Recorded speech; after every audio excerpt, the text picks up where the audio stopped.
Good morning, Ultimate Coach, Facebook, family. Coming at you live from Coquina Key, Florida for another 24 hours.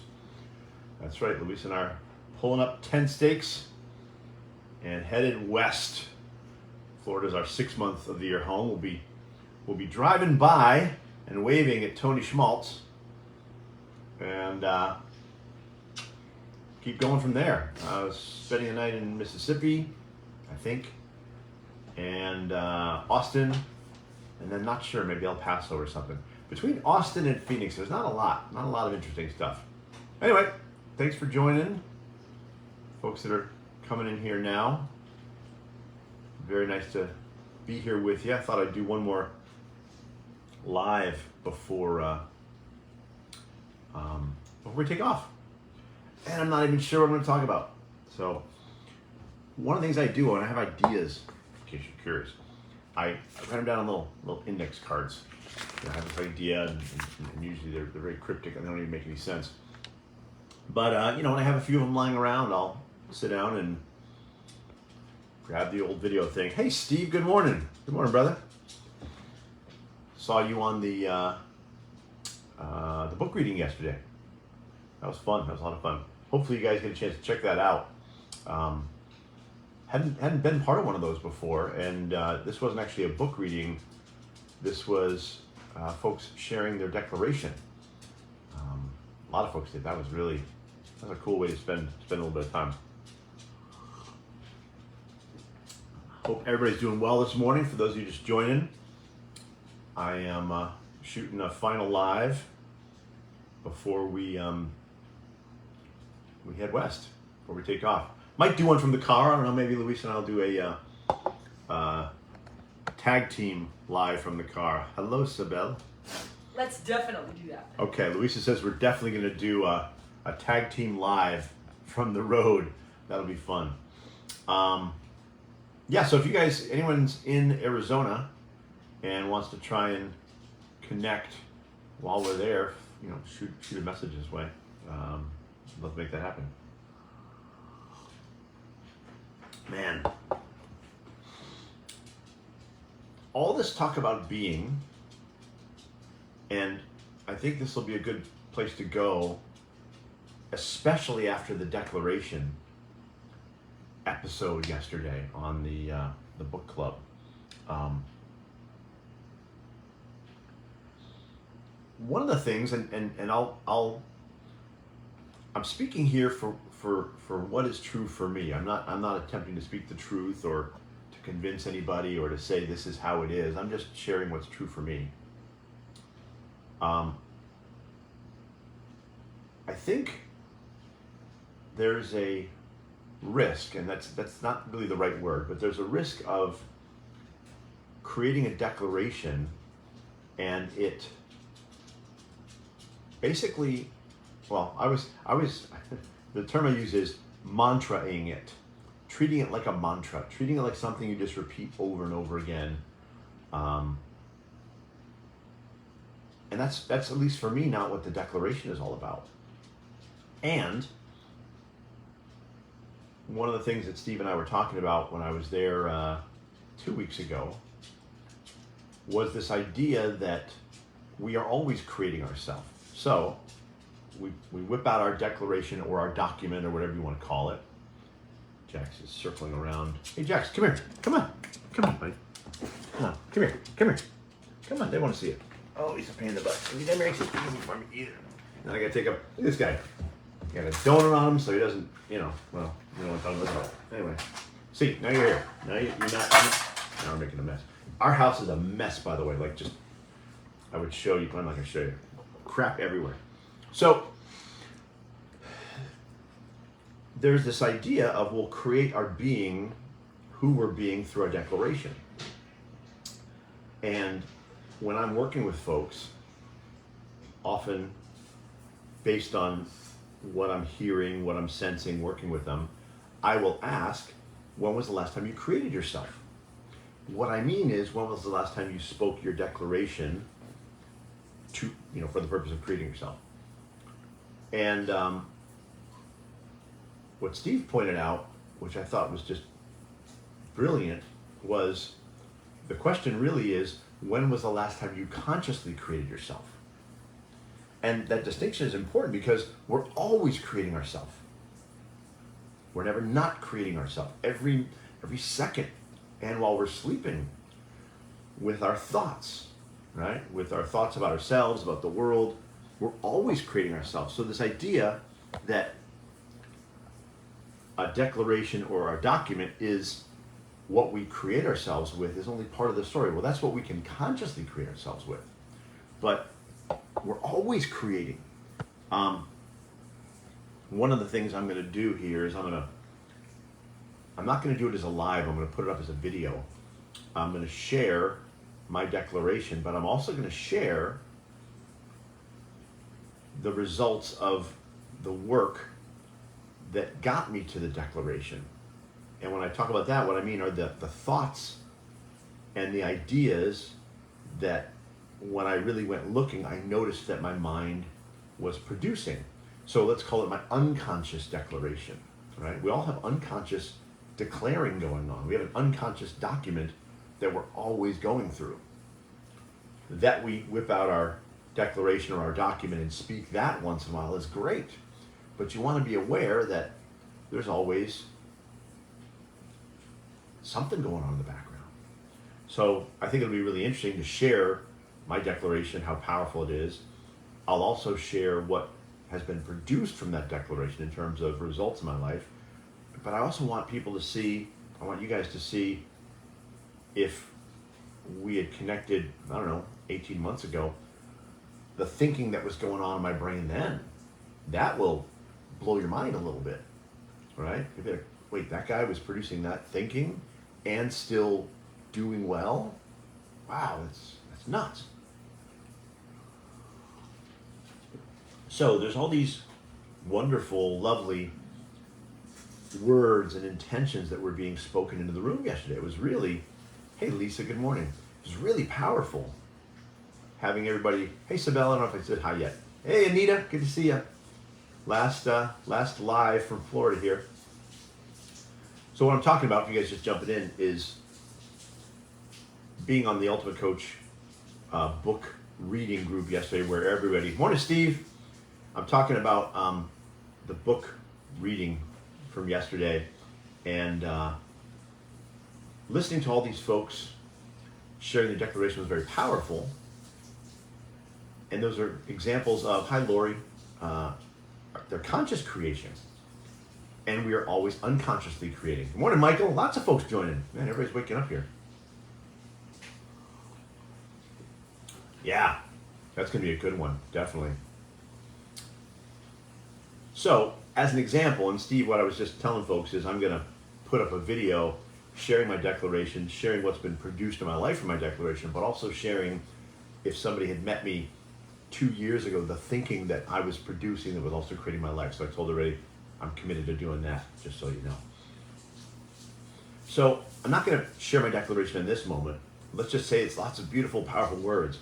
What I will say is there's a couple of elements of who I'm being, my being, what I would call my legacy being that got me to, 50 something years, that are always vying for attention, right? I create myself consciously with my declaration, with my document, but I must also be aware to how am I creating myself unconsciously, or try to be aware of how I'm creating myself. Hey Lisa, good morning. Yeah, Trevor's astounding, man. That kid is incredible. I say kid, he's not a kid, but. So, no one is deserving of my judgment, everyone is worthy of my love. That sounds great. That's a powerful part of my declaration. I do the best I can to do the best I can.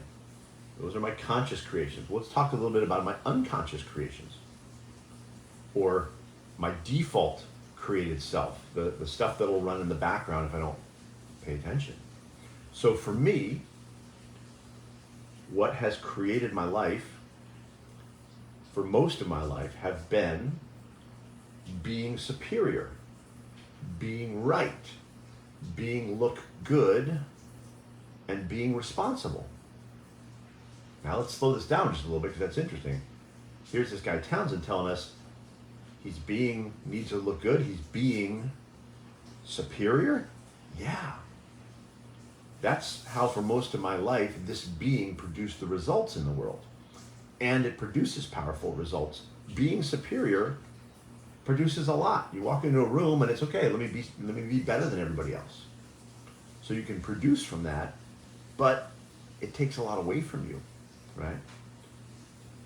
One of the things that's sometimes challenging for folks to get their head wrapped around is this idea that who we're being, even if we might have an association of that beingness with negative, like, well, I wouldn't want to be that way.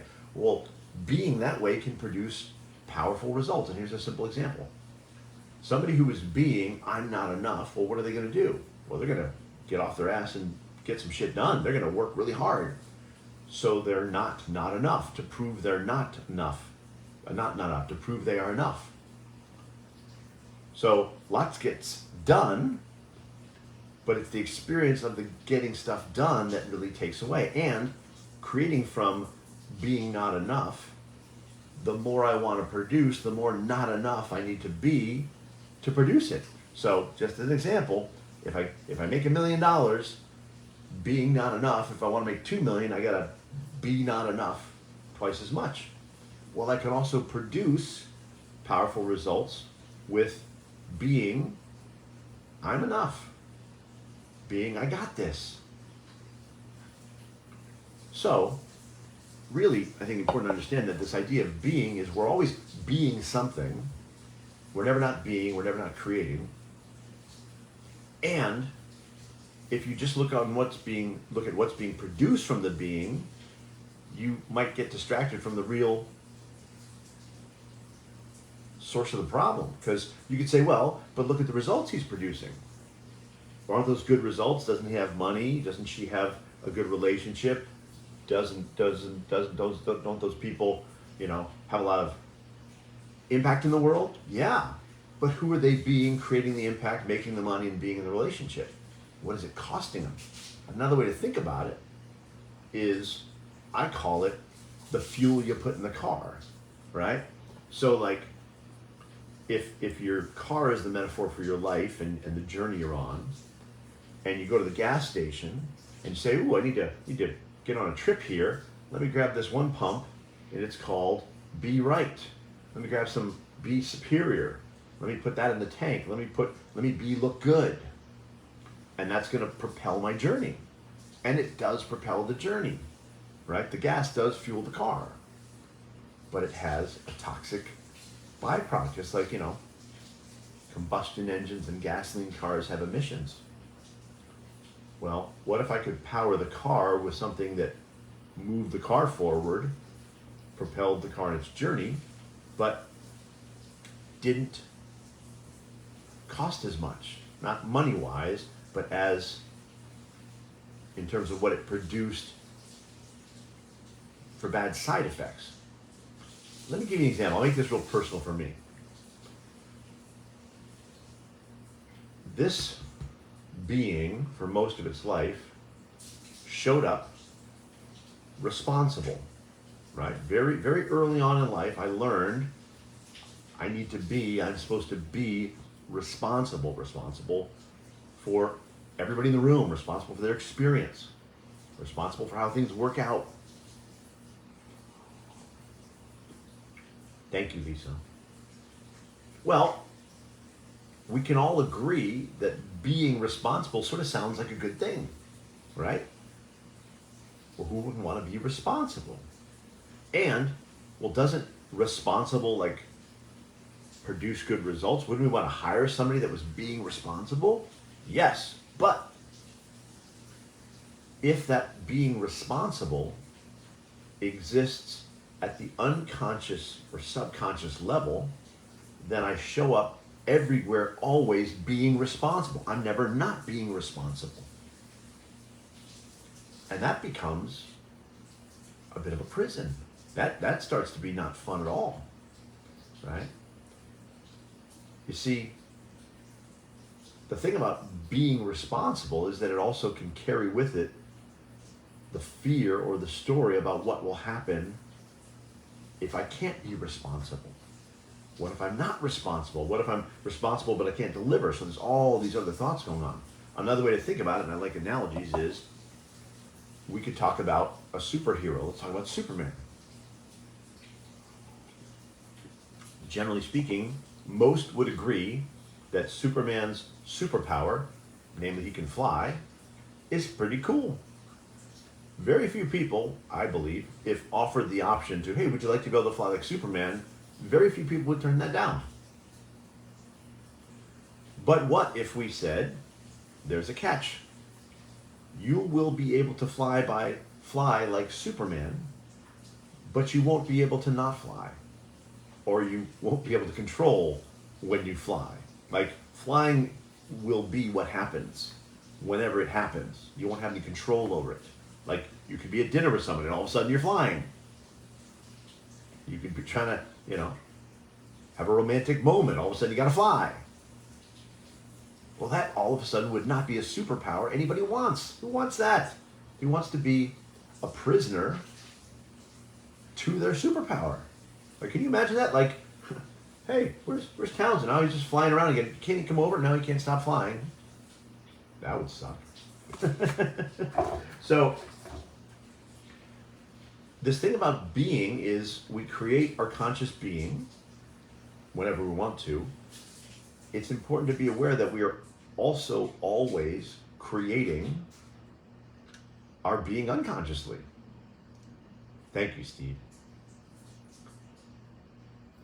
So, I loved hearing all the declarations yesterday. I really did.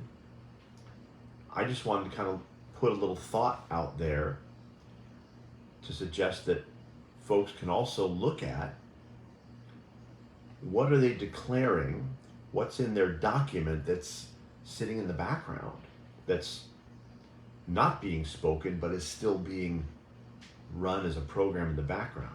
And the degree we can be aware to that, right? We can be free from it. So let's go back to me. Most of my life, my unconscious legacy default being was responsible, be right, as in I'm right, you're wrong, superior, look good. I think I said responsible, but I'll say it again. That was who I showed up being.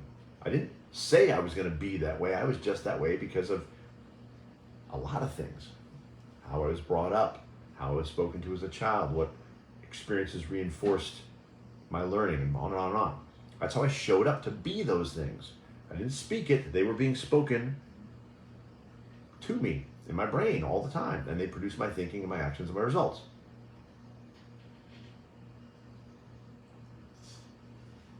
Every day, I notice being right, being superior, being look good, being responsible. It's not like because I've been working with Steve Hardison for 2 years and I've been speaking my document like a dozen times a day, for 18 months, that's gone. It ain't gone. It's still there, right? 50-something years I was being these things and they were producing and creating my life. To expect that they'd be gone because I read some words on a paper or think some better thoughts, that would be foolish. Now, I don't get worked up about it. I don't get depressed about it. I don't get stressed about it. I just know that they're there. Because when I notice they're there, when I notice I'm being those things, I'm then free to not be those things. When I believe that I have beaten those ways of being, beaten them back, triumphed over them, well, then they're gonna be there hiding, waiting to cause some ruckus. So, again, I'm speaking from my personal experience. Most of my days are spent creating myself consciously with my declaration, my document, and spending the rest of the day looking for where I might be being superior, look good, responsible, whatever the other one was. And noticing it, catching myself, for lack of a better term. All right? I mean, think of it this way. If you got an issue picking your nose, All you really need to do is notice if you're picking your nose. Right? It's not the picking your nose that's a problem. It's that you don't notice you're doing it. As soon as you notice your fingers up your nose, you're going to pull it out and stop doing it, and then you're back to normal. That's kind of one way to think about how this works. Notice how you're being, that you've always been being, and it's the noticing, the awareness to it that can create freedom from it. And then you could choose something else with your document in your mind. Lisa asked a really good question. Was it easy to figure out that you were being superior, blah, blah, blah, blind spots?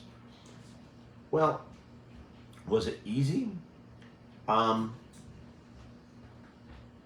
short answer is yes and no, right? What I would say is, once we are aware too that we're always being away, and that way can produce things we're happy about and produce things we're not so happy about or proud of, not so proud about. Well, when we start looking at that, we can see it. What most people do is they just kind of lump everything into, well, that's just the way I am, and they focus on the actions of taking the results they're producing, and they don't ask the question, who am I being producing this? So what I would say is it's not difficult. It does take some intentionality, and you have to know to look there, right? Most people just never look there, i.e., well, how am I doing this? And it's not like it's a complicated list, right? Like, most people on the planet have some version of being responsible or irresponsible, right? Because there's always some duality around this. Getting it right or not getting it wrong, right? I can have a beingness where I'm always needing to get it right, and I can have a beingness where I don't want to get it wrong.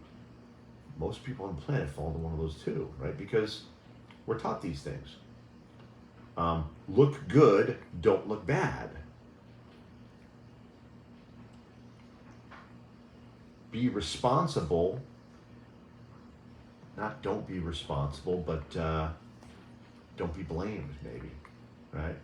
So I think it's not that difficult to see if you kind of just look at your actions and your thoughts about your actions and ask the question, well, from what state of being am I? It's okay, I'm almost out of chat, I'm almost out of coffee. So, final couple thoughts. Know that you're always creating yourself. You're always being. Being isn't like something that is new. We've always been being the way we're being. We just don't think about it as happening. We just watch the doing. It's wonderful to have a declaration, a document, whatever you want to call it, as a way of creating your conscious self, your conscious created self. It's also powerful and important to look at, well, how am I being when I'm not being the things I speak from my document? And knowing you don't have to do a lot about that. It's not like a problem you're trying to solve for, as much as it is noticing a way of being, so you can shift it simply by noticing it. It's really not that complicated. Anyway, next time we get together like this, it'll either be on the road or we'll be in Phoenix, Arizona. So wish all y'all a great week. Default being can produce results typically without inner peace. Yeah, there we go. That's a great comment from Steve. Read that thing. Yeah, default being can produce results typically without inner peace, whilst consciously creating yourself creates a result. Yeah, same result, different experience of it. All right, love that idea. Thank you guys. Have an amazing week. See you in a few days further west.